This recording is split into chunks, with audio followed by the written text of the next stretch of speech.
Hey, what is up everyone, I am Roman and welcome back to the channel. In the last video we built a resume parser model with the help of Spacy version 3. So we are using that parser model to build a complete resume ranking system. If you haven't watched that video yet, go and watch it. You will get to know what a resume parser actually is and how it works. For the resume ranking system, we will have two major components. First is of course the resumes and second job description. The job description is provided along with the job post detail by the HR team. Then on the basis of that job post information, candidates will submit their resumes and apply for the job. So we already have the resume parser model that will extract relevant information from the submitted resumes like name, skills, degree, experience, previous jobs, etc. Now we need job description parser model so that we can extract relevant information from job description like job post, required skills and experience, etc. Like we built the resume parser model, the job description parser model is also built following the same steps, just the datasets we provide here is of job description. We collected around 200 job description in a text file like this. Then we annotated each of the job description like we did for the resumes. The annotated job description datasets is in the JSON format which look like this. Following the exact same process like for the resume parser model, we built job description parser model which training information look like this. Not much of a good score, but it is good. It can be improved if you have more datasets. For resume we have 100 plus annotated dataset, so the accuracy was around 86%, but since we only have 200 annotated datasets for job description, the accuracy is 58%. Okay, so now since we have both resume parser model and JD parser model, we can integrate them in a web application to build resume ranking system. So let's move to the web application part. So here is our GitHub repository. We have built the web application using Flux and simple HTML, CSS, JavaScript. First clone the repository on your system.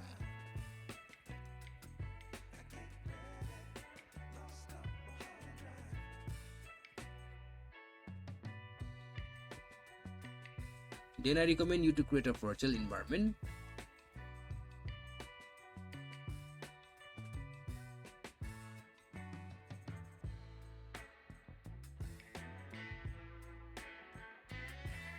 I have Python version 3.10.6, so make sure your Python version is good enough.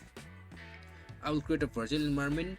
The command for creating virtual environment may be different for different OS. I am using Ubuntu, so this is the command. Make sure to check commands for your OS. After creating the virtual environment, let's activate it. This command will also be different for different OS.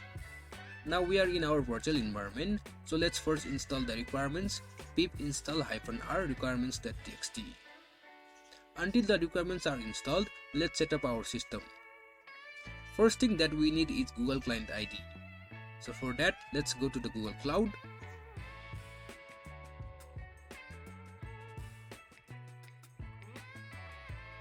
Then go to the console.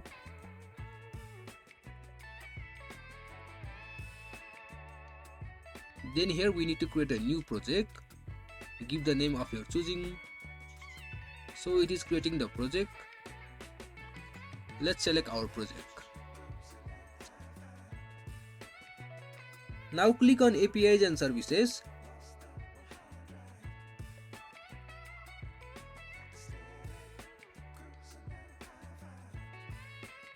Here we need to configure auth consent screen. Choose user type as external.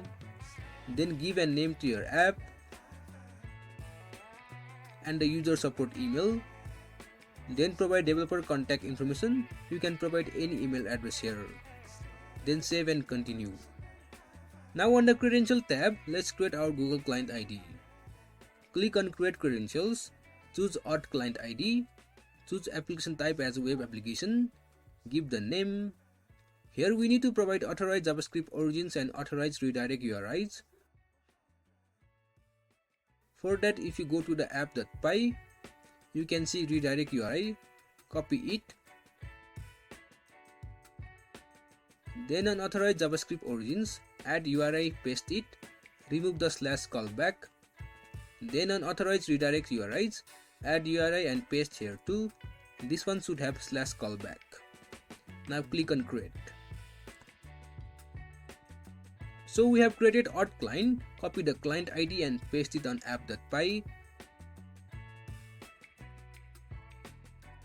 Over here,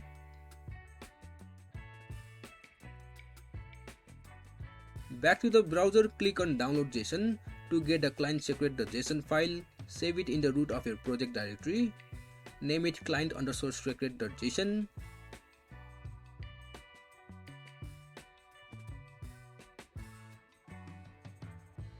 On app.py below client secret ID, we have defined the path and name for client secret.json. So we are done with Google Client ID. Next, what we need to do is configure the MongoDB. Below here, you need to provide Mongo URI. You can use local or cloud MongoDB. I'll be using cloud, so let's go to the MongoDB Atlas. Sign up if you haven't already.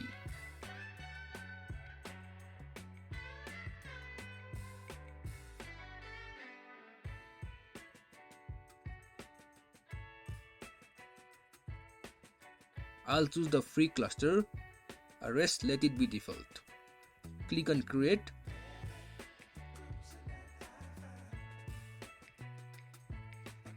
Now we need to set up user. I'll give the username as admin and password as admin.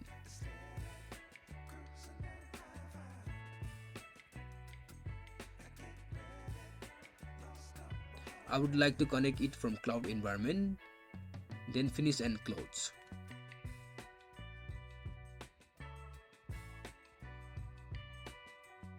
Go to Network Access tab on the left side.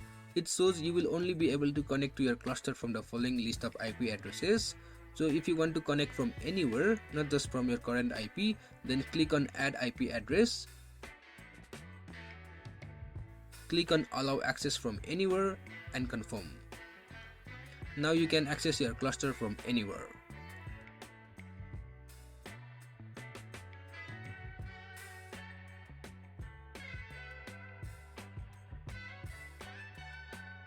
Now go to the database. We need the Mongo URI.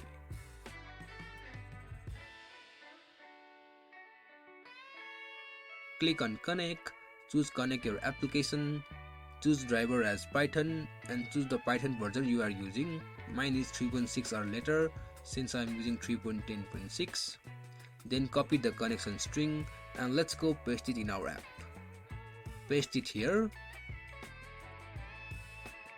You can remove this part, no problem. Then you need to provide the username and password. If you remember, we have created a user with username admin and password admin. I'll give the password as admin. Then at the end, you can specify the name of your database. I'll give resume ranking. This will create database name resume ranking. So we are done with setting our MongoDB 2. The final thing left is to put the assets, our resume and JD parser model. On the root directory of our project, I'll paste the assets folder which contains both resume and JD parser model. If you want these models, you can get them from the link in the description. We have specified the path for resume parser model in app.py. You can see here assets/resume model/output/model based. Then path for JD parser model is defined at matching.py assets/JD model/output/model based. Alright, so we are done with all the things. Our requirements have been installed too. Let's run our project. Inside the virtual environment, type flags run.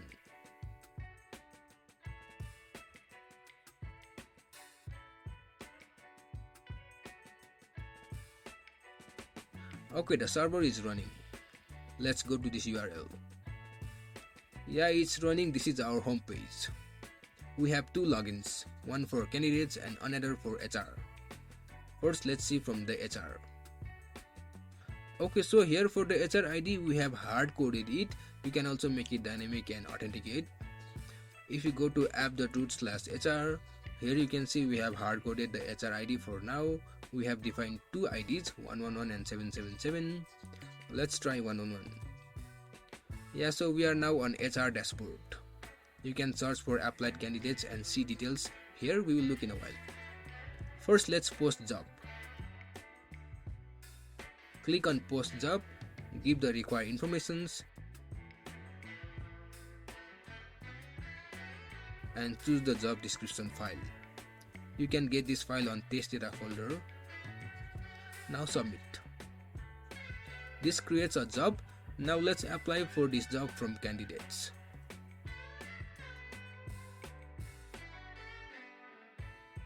log in with Google. This is the candidate or employee dashboard. You can upload your resume here.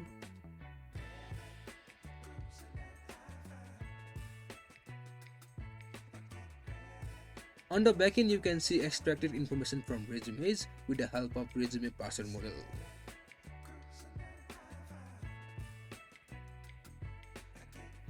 Successfully uploaded. Now let's apply for the job. On Jobs tab, you can see available jobs. Click on View Details to see the job description.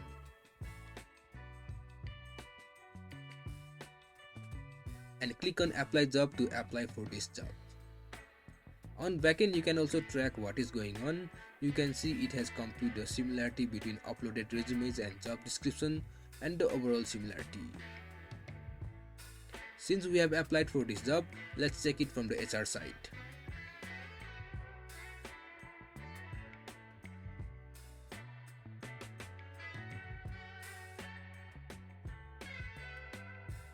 You can click on View Applied Candidates to see the candidates who have applied for this job with the matching percentage.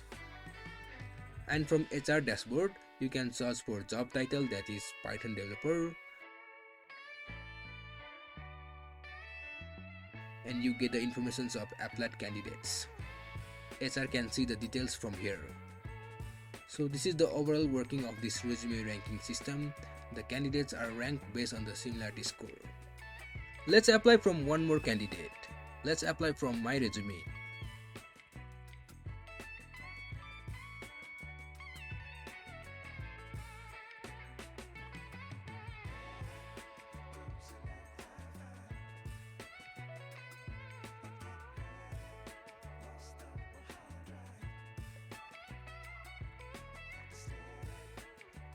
So here, if you view applied candidates, you can see the rank based on matching percentage, and also you get rank candidates detail on HR dashboard.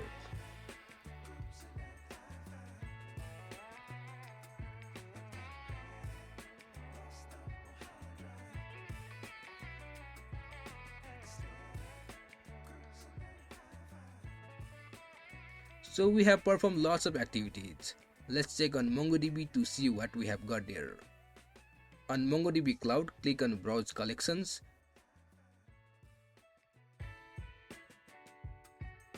Here you can see resume ranking database that we have defined and other collections. On IRS users, it stores the detail of candidates who logs in. On jobs, it stores the posted job information.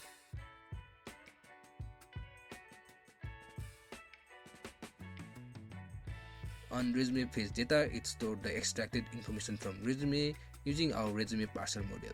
Now if I have to explain the codes how this ranking system works, I'll make a separate video explaining the overall mechanisms, how the similarity is actually computed between resume and job description using MediaWiki API and other custom logics, working of resume and job description parser model. For this video, I guess this much should be enough. Check the description for GitHub repository and the models. And on this note, I will see you in the next video.